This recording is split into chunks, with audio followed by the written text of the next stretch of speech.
What is going on, everybody? Y'all squad, your boy Yakatees. This is going to be a review for Real Housewives of Orange County Season 16, Episode 5. Really quickly, I am doing my best by the end of this week to get caught up with all the shows. I have two, well, technically it'll be three more for Miami. I'm going to try to get those knocked out tomorrow. I still owe y'all the last two episodes of Ultimate Girls Trip. Obviously, you're getting Orange County tonight. So real time, it hasn't started just yet. And I am going to attempt to, if I don't finish the original playthrough of Brilliant Diamond, that will be done by next week, and then I'll go ahead and jump in and do my psychic only playthrough. Again, I don't know if I'm going to do Legends Arceus because I hear that is just, I've heard rumors, so I'm not sure, and I'm not good with open world like that, so we shall see. But enough with the church announcements. Let's get into this review, shall we? Okay, so I'm trying to get this done in the commercial break, so hopefully I can. We'll see. I never really do. Not in this day and age anyway. Anyway, picking where we left off, you have Heather saying that she doesn't know if she can trust Shannon, but she can forgive her, but she needs to apologize to Terry. Shannon apologized to Terry, and Terry pretty much says, let's forget about it. This is like, because it happened so long ago, nothing really came of it. He just kind of questioned just why bring it up, but whatever. They're done with it. Shannon downloads her boyfriend, and she made it her thing to mention, oh, she forgave me, but she also threatened me. And it's like, I see what you're doing, Shannon, and I don't like it. And here is the reality. If you were married to old boy and somebody came at y'all or said something that would defame his business and could potentially cost him thousands, millions, and anything else, you would be upset too. And let me frame this for those who don't understand it, even though these are two totally different things, but they're along the same lines. And I'll explain why. With Candy Burris and Portia Williams, when Portia said that Candy wanted to take her to her love dungeon, and her and Ty to do some inappropriate things to her. That was said. A lot of people couldn't understand why um what's her name? Candy was upset. One of the things is, a lot of the times these women really can't discuss what is going on in the season, and they've been a little lax with that now, but I think they've tightened back up. Like, you don't post nothing until the episode airs, but when that happens, you can't discuss nothing that happened in the season at the same exact time. You don't know what's going to make it to air. You know what you filmed, you don't know what's going to make it to air. And once that came out, we had to wait until the reunion before Candy was vindicated. Luckily for Candy, she did not lose any jobs or anything like that. But when those allegations come out, people get dropped, they lose sponsorships, all of that. And by the time you're vindicated, the damage is done. Okay, the damage is done. And Lady Gaga said it best on replay. Doesn't matter. Damage is done. Doesn't matter. You had the gun. It is what it is. So, fortunately, Heather and Terry are very fortunate because the issue got deaded very, very quickly. They didn't have to wait several episodes. They didn't have to wait to the reunion for this to get cleared up. But this can affect somebody's business and they bottom line. So I understood I understood the threat. And if any of y'all sit here and say that if somebody came after your significant other or try to sit here and put, a pin in some stuff that was going to affect your bottom line, I guarantee you every last one of y'all, it wouldn't have been a threat. And here's the thing. She even told her it's a promise. But you went and gave your tears to your boyfriend. So what's going to happen now? Is your boyfriend going to sit here and roll up on Heather? Is he going to roll up on Terry? What's going to happen? Okay. Again, I liked Shannon when she first came on, even though she had some issue with her. And I understand her issue, like her the beginning of friendship with Heather, because Heather was on one when they first met each other. Like, we just gonna keep it 1,000. She was on one, nevertheless. Moving on. Heather says to Noella, if you need me, I know you we just made your number like that, but I'm here. You have I forget who Jen was talking to, but Jen was talking to somebody. I think she was talking to not Gina. What's the other girl name? Shane White. Look, I'm drawing a blank right now. It don't really matter.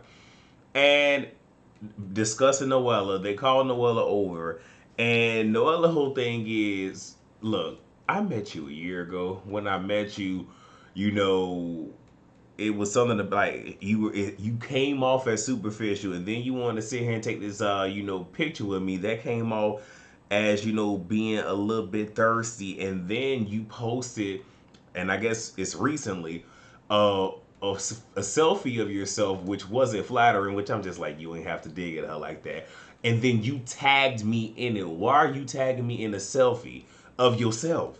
And this has nothing to do with me. So it's this obsession that she's pretty much trying to say, like, I don't understand it. You're coming off very thirsty. And before they went on commercial, Jen was trying to make her point, and Noelle was like, you know what? Have your moment with someone else. Okay, so Jen tells Heather that Noella told her off. Based off of what I saw, she really didn't. And I don't like when people sit here and act like make a scene more than what it is. Now, I'm gonna get to it in a second. Heather mentioned to her that Noella's said something about her, but she's choosing to let it go because she's in a hurt place. Sometimes people when they going through some things, they just say some wild, outlandish stuff. It is at this point that Noella re-engages. Now, it is at this point, if she was referencing what she was doing right then, right now, I would totally agree. Because she brings up, like, you got mad that I said, who Tom Ford is God, like I'm insulting your religion.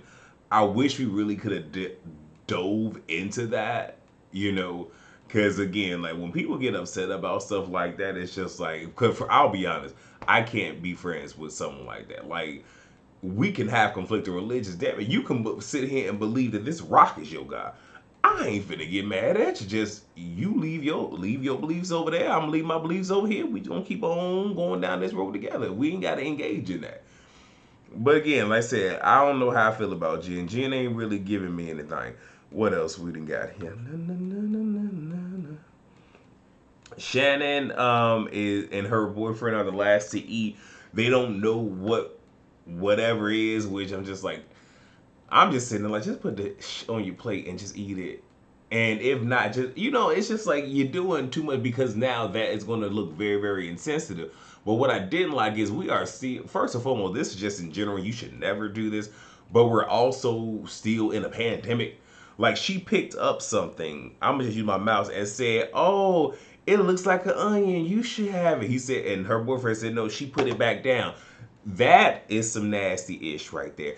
Because everything else, you're using tongs, you're using spoons, but with this one, even if it's decorative, why are you picking it up?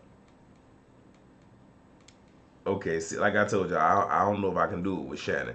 Heather invites Gina to the track because she has two more tickets. Invites Gina and Travis, and you have Shannon saying that's not a good thing to do. Where you're inviting one person where other people aren't invited to this particular thing, and that thing is no, you're just mad because you didn't get the invite. Because so what was she supposed to do? Just and again, like I really don't care. You invited somebody cool, whatever. Here's the other thing. If your pockets as wide as y'all try to pretend they are, you can just go to hell to the track and just not engage with them. I'm just saying, if it's really that serious, you just don't like being the odd man out in general. And I guess she thought that since I just apologized, I should be given this ticket. No, ma'am. No, ma'am. And then the girls, the belly dancers come out. Then all the girls have bells put on their hips, and all I can say is, no rhythm, no rhythm, no rhythm. Okay, so hopefully nobody takes this the wrong way, but if you do, whatever, don't care.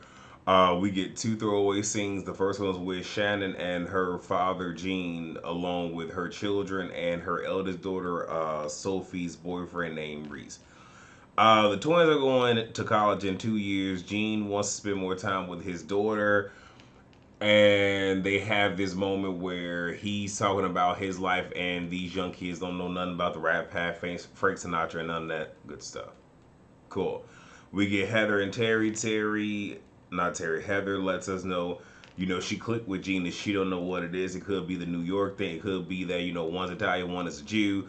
I will say sometimes when you're immersed in a group, you tend to sometimes force a connection, but other times just have a connection with someone who's from where you from. When I was in the military, I ended up clicking a lot with people who were from Chicago because it's like y'all, especially if, and I'm not talking about those surrounding cities. I'm actually talking about from Chicago, and especially if you was from the west side of Chicago or south, because I spent a lot of time on the south. We clicked, and these were just genuine bonds because this is something that we can talk about, and it's easy. Because the only other thing I can do is just connect with people that physically look like me. But being able to connect with someone where we are from the same area, it just lends itself to something different. So it could be that. And when she did the Italian slash Jew thing, based off of where she's referencing in New York, where that is the population is very dense. So it could be anything. Max, her daughter, because I had to correct myself on the last video. That was not her son, her daughter. My bad. Is writing a book and mentions that she was able to come out to her mother very easily. Her mother's very accepting given the relation they have, and that is a beautiful thing. And hopefully, as we progress throughout the years, that is not something where it's just like, oh my gosh, I don't know how they're going to take it. Just be like, hey, this is what it is. And most of the time, the parents do know. Now, whether or not they want to acknowledge it or not, that's a completely separate thing. But most of the time, the parents and the grandparents do know. And Heather is going talking to each of her children, updating the family calendar. See, that's too much. I would have been like, family meeting, everybody, kitchen table now. What we got going on? Boom, boom, boom, boom, boom, boom, boom, boom, boom. Oh, okay, cool. Go bye. I ain't walking to everybody's room. I ain't finna do all that. If anything, I'm gonna do how my mama did and just call each of the kids' name individual. Well, they house too damn big, they can't do that. Nevertheless, yeah, two throwaway scenes. That was it. Okay, so we have Noella and Shannon at a healer's office. Shannon is actually sharing her healer with Noella because she stayed booked, but we didn't see Noella have a session.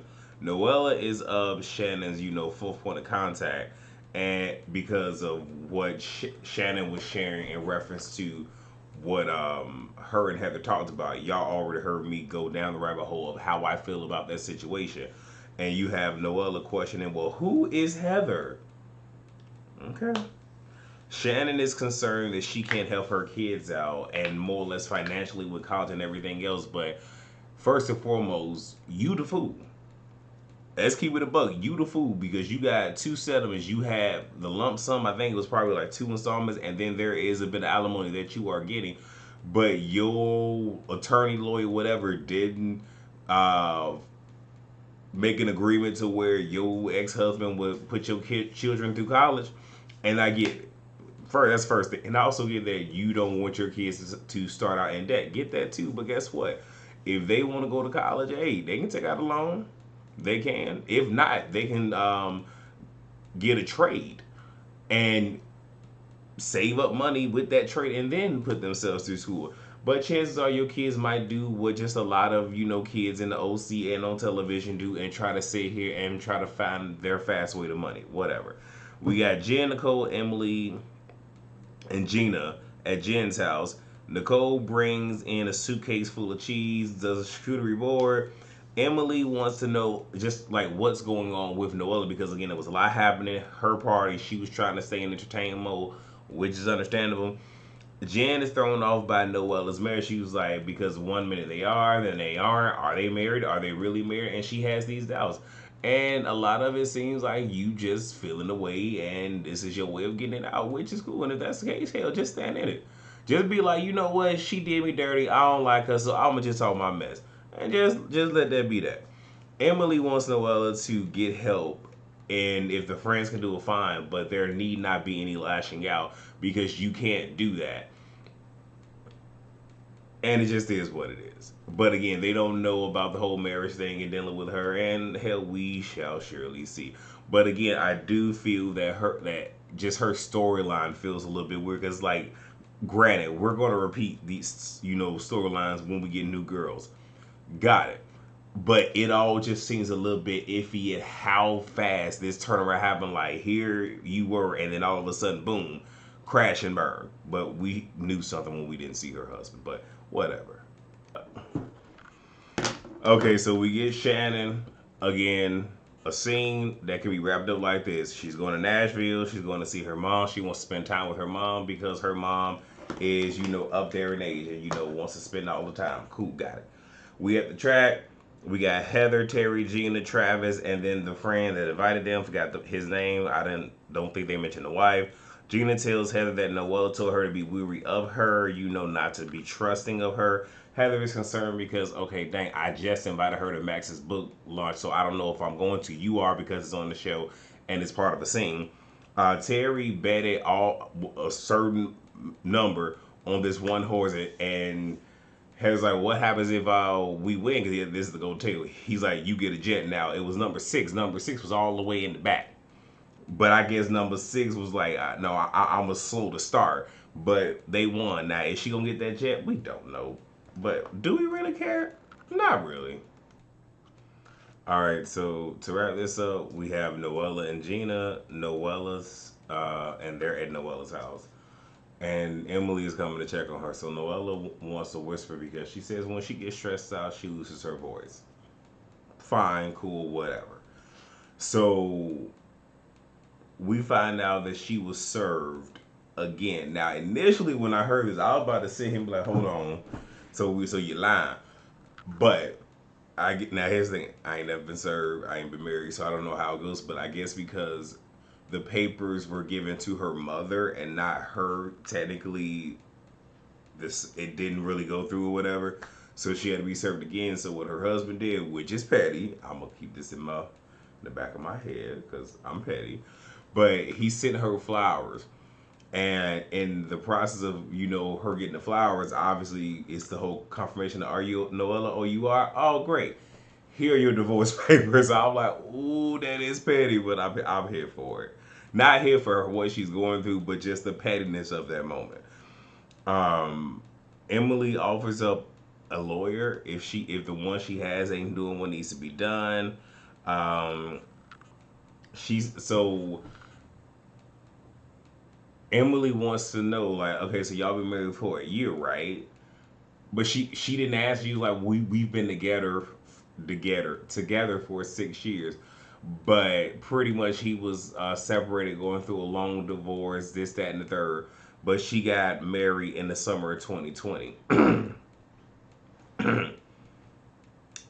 So y'all can do the math on this because this obviously was shot in 2021. They were together 6 years, but got married in the summer of 2020. But they were together this whole time, and he was separated and still going through a divorce. I'm gonna let y'all do the math. And other than that, they throw the flowers away, and that was pretty much it. So that was the episode. It's cool. I mean, a lot of throwaway scenes, but obviously, you do need an episode where things are calm to sit here and build up for what is to come. Because and I also didn't write on here that Emily also brought up what was said about her at Jen's house. So this is one of those episodes where it's meh, but it's the building blocks for what we're about to get in the upcoming episode. So that's it. That's all that I have. Thank you guys so much for watching. Please rate, comment, subscribe, and share. And I will see you guys on the next video. Peace out.